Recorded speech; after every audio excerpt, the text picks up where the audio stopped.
बिस्मिल्लाहिर्रहमानिर्रहीम बोलते कालम के साथ मैं आमिर जहान। और बहुत अरसे से मैं ये बात कह रहा हूँ कि अगली जंग चीन और अमेरिका की है तो है। अब अमेरिका ने देखें नई पाबंदियाँ जो आयद की हैं, कल उनके सेक्रेटरी ख़जाना ने जो मीडिया कॉन्फ्रेंस की उसमें उन्होंने मुख्तलिफ़ ईरानी कंपनीज़ के साथ साथ चाइनीज़ आयल कंपनीज़ पर भी जो है पाबंदियाँ आयद कर दी हैं। ये वो मुकाम है जहाँ पर चीन ने सामने कन्फ्लिक्ट के लिए आना है, क्योंकि चीन के मफादात जो हैं उससे टकराव अमेरिका का शुरू हो गया है। और अमेरिका का चीन के साथ ये टकराव जो है इसका अंदाज़ा ना सिर्फ मुझे है बल्कि बहुत सारे बैनुल-अक़वामी इदारों को भी बखूबी है कि अगली वार जो है वो चीन और अमेरिका की होगी। ईरान अमेरिका मुज़ाकरात कामयाब होते हैं, नाकाम होते हैं, क्या होते हैं क्या नहीं होते, लेकिन बड़ी बात यह है कि ईरान का नाम लेकर असल में पाबंदियाँ चीन पर आयद की जा रही हैं। जिस तरह वेनेज़ुएला की मंशियात को बहाना बनाकर चीन के तेल पर कब्ज़ा किया गया, पनामा की बंदरगाहों से स्मगलिंग और बेनामी अकाउंट्स को बहाना बनाकर चीन पर हिट किया गया था। दूर का मामला था, चीन खामोश रहा, लेकिन ये तो साथ का मामला है, हमसाए का मामला है, इसीलिए चीन पूरी तरह से इसमें इन्वॉल्व हो रहा है। मैं हमेशा कहा करता हूँ 48वां बहरी बेड़ा जो कि चीन का है वो इस तरफ रवा दवा है, आपने हरमज़ की तरफ। कल ये बयान आ गया कि हमारे 3 बहरी बेड़े हैं, कौन से हैं बता भी दें, क्योंकि आपके 5th फ्लीट का कमांड एंड कंट्रोल सेंटर जो बहरीन में था ईरान ने तबाह बर्बाद कर दिया था। आपका F-35 हैक कर लिया गया था और चीन ने इसकी हैकिंग की थी। इसके बाद आपने ऑयल कंपनीज़ पर ईरान की बंदरगाहों पर पाबंदी लगाई और अब आपने असासे मंजमद करना शुरू कर दिए हैं। न सिर्फ डॉलर्स के बल्कि क्रिप्टो करेंसी के असासे भी ईरान के मंजमद किए हैं जिनकी मालियत लाखों डॉलर है।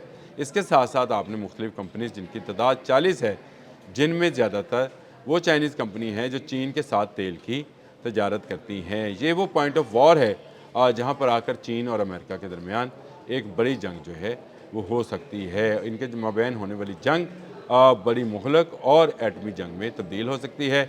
इसका अंदाज़ा CNN को भी था, इसलिए CNN ने ये रिपोर्ट जारी की थी कि चीन के मुकाबले की सकत आप में नहीं है। चीन भी पूरी तरह से इन्वॉल्व होता चला जा रहा है और आने वाले दिनों में उसके मुख्तलिफ़ वज़ारत ख़ारजा के जो तर्जमान हैं उनकी तरफ से ये बयानात आना शुरू हो गए हैं कि अमेरिका अपनी हद में रहे और अमेरिका जो है वो चीन की कंपनीज़ को इस तरह से पाबंद नहीं कर सकता। अगले माह यानी मई में अमेरिकन सदर ने जाना है चीन और शी जिनपिंग से मुलाकात करनी है। 2 मरतबा ये मुलाकात पहले भी मौखर हो चुकी है और मुझे नहीं लगता कि ईरान अमेरिका सुलह के बगैर ये मुलाकात अब भी शेड्यूल के मुताबिक होगी, ये शेड्यूल से हट जाएगी। दोनों मुल्क जो हैं मुसलसल एक दूसरे पर लफ्ज़ी और तजारती गोलाबारी कर रहे हैं। चीन के साथ जो मसला है वो ये है कि चीन अब दुनिया का नंबर 1 सुपर पावर बन गई है और अमेरिका इस बात को तस्लीम करने से इनकारी है। अमेरिका कब तक इसका इनकार करेगा ये देखना है, कब तक इसको रजिस्ट करेगा, क्योंकि चाइनीज़ बड़े खामोश तबाह और आराम से तजारत करते करते जंगी सूरत हाल बना रहे हैं। ये जंगी सूरत हाल जो है आने वाले वक्त में एक बड़ी जंग का पेशहिमा बन सकती है। और ये मैं नहीं कह रहा, दुनिया भर का मीडिया इस हवाले से कि जो चीन पर नई पाबंदियाँ या उनकी कंपनीज़ को जो सील किया गया है उससे चीन मज़ीद दबाव में आएगा। चीन में इस वक्त भी तेल की सूरत हाल कुछ ज़्यादा बेहतर नहीं है। नई कीमतें जो हैं वो सामने आई हैं और वहाँ पर आवाम को महंगा तेल मिल रहा है। पहले वेनेज़ुएला वाला रास्ता बंद हुआ, अब ईरान वाला रास्ता बंद हुआ है जो कि उसकी तकरीबन 90% जो एनर्जी की ज़रूरियात हैं वो पूरा करती हैं। ये वो मामला है जिसको लेकर चीन जो है आने वाले दिनों में ज़्यादा बड़ी कार्रवाई के मुतल्लिक सोच रहा है। इसीलिए वो आहिस्ता आहिस्ता आहिस्ता पेनिट्रेट कर रहा है गल्फ़ के अंदर और गल्फ़ में गल्फ़ को एक बड़ी जंग का मैदान बनाया जाएगा या इसने बनना है। चीन ने अपना एटमी बहरी बेड़ा तैयार करना शुरू कर दिया है। चंद माह के बाद वो भी समंदरों में होगा जो कि अमेरिकन बहरी बेड़ों का मुकाबला करेगा। 2032 तक उसको 9 ऐसे बहरी बेड़े बनाने हैं। कल मैंने इस पर बड़ा तफसीली व्लॉग किया था। जो नया बहरी बेड़ा है इसका मैंने नाम भी तजवीज़ कर दिया था कि शी जिनपिंग के नाम पर ही रखा जाए, जिन्होंने चीन को दुनिया की नंबर 1 सुपर पावर बनाया है। चीन अपना पाइए, हिमालय से बुलंद और बहरा अरब से गहरी दोस्ती जो है وہ ہماری چین کے ساتھ ہے، ہمدردیاں بھی ہماری چین کے ساتھ ہیں، کیونکہ چین انویڈر نہیں ہے، چین کسی ملک پر حملہ ور نہیں ہے، حتیٰ کہ تائیوان جو کہ اس کی دکھتی رگ ہے اس پر بھی اس نے ابھی تک مرہم پٹی نہیں کی ہے۔ وہ مناسب وقت کا انتظار کرے گا، تجارت کرتا ہے اور تجارت کے لیے راستے کھلے رکھنا چاہتا ہے۔ یہی بات شی جن پنگ نے جب محمد بن سلمان کو ٹیلی فون کیا تھا اس وقت بھی کہی تھی کہ ہم چاہتے ہیں کہ آپ نے ہرمز اور باب مندب جو ہے یہ کھلے رہیں، تجارت ہوتی رہے، کیونکہ ان کا مقصد جنگ کرنا نہیں ہے، تجارت کرنا ہے۔ اور یہ تجارتی جو ہے یہ جس کو اب اکنامک فیوری کہا جاتا ہے، پہلے اس کو کسی اور نام سے کہا جا رہا تھا، یہ چین کی ایسی پالیسی ہے جس پہ دنیا بھر میں جو ہے اس وقت چائنیز کمپنیز کا راج ہے۔ لیکن ایران میں اگر پابندی لگتی ہے تو چین اس کو برے طریقے سے رزسٹ کرے گا، اور چین کی رزسٹنس جو ہے وہ آپ کو جب نظر آنی شروع ہوگی جب امریکن کمپنیز پر جو ہے پابندی لگائی جائے گی، دباؤ بڑھایا جائے گا، حتیٰ کہ مڈل ایسٹ کے اندر بھی آپ کو نظر آئے گا کہ امریکن کمپنیز جو ہیں وہ جا رہی ہیں اور وہاں پر ڈالر کی حکمرانی ختم ہوتی چلی جا رہی ہے۔ یہ وہ صورتحال ہوگی جس میں جو ہے چین اور امریکہ آمنے سامنے آ جائیں گے۔ اب بھی اس کمپنی کو چائنیز بینک اور اکاؤنٹس کو منجمد کرنے اور کمپنیز کو بین کرنے کے حوالے سے امریکہ نے میرا خیال ہے جلد بازی کا مظاہرہ کیا ہے۔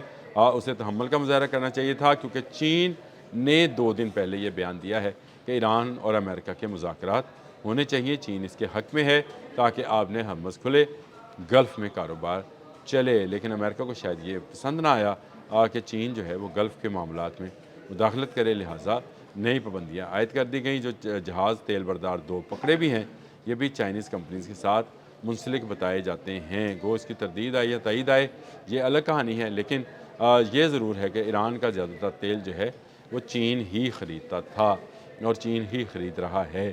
اس وقت بھی بین الاقوامی سطح کے سودے تو ہو رہے ہیں، آمد و رفت ہو رہی ہے یا نہیں ہو رہی یہ الگ کہانی ہے۔ کہا جاتا ہے کہ 34 جہاز جو ہیں وہ گزار لیے گئے ہیں۔ اگر چین اپنے بحری بیڑا 48واں بحری بیڑا لے آتا ہے اپنے ہرمز میں تو پھر اس کے جہازوں کو روکنے والا امریکہ جو ہے کچھ نہیں کر پائے گا، کیونکہ پھر ایک بڑی جنگ جو ہے اس کے سامنے کھڑی ہوگی۔ اور اگر وہ ایران کو کنٹرول نہیں کر پایا، ایران کے ساتھ جنگ بندی پر مجبور ہے اور بار بار سیز فائر کو توسیع دے رہا ہے، تو اس کا مطلب یہ ہے کہ چین تو اس کے ہاتھ سے پہلے ہی بہت اوپر ہے، وہاں تک اس کے ہاتھ نہیں جائیں گے۔ اور CNN کی بھی رپورٹ یہی تھی کہ 50% تو آپ اپنے میزائل استعمال کر چکے۔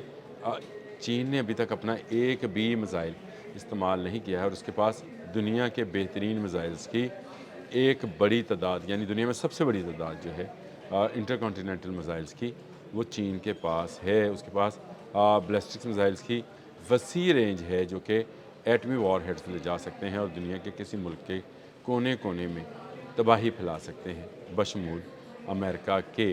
امریکنز نے بہت لمبے عرصے تک راج کر لیا، دوسری جنگ عظیم سے لے کر آج کے دن تک امریکنز راج جو ہے وہ قائم تھا، قائم نہیں رہا۔ اب آہستہ آہستہ یہ ڈیلیوٹ پانیوں میں حل ہوتا چلا جا رہا ہے، یا اپنے ہرمز میں گھلتا چلا جا رہا ہے۔ امریکہ کو ابھی ہاتھ پاؤں مار رہا ہے یا اپنے پرانے غرور اور گھمنڈ میں پھنسا ہوا ہے، لیکن بہت جلد اس غرور اور گھمنڈ کو چین توڑ دے گا، یاد رکھیے گا۔ اب تک کے لیے اتنا ہی، اللہ حافظ۔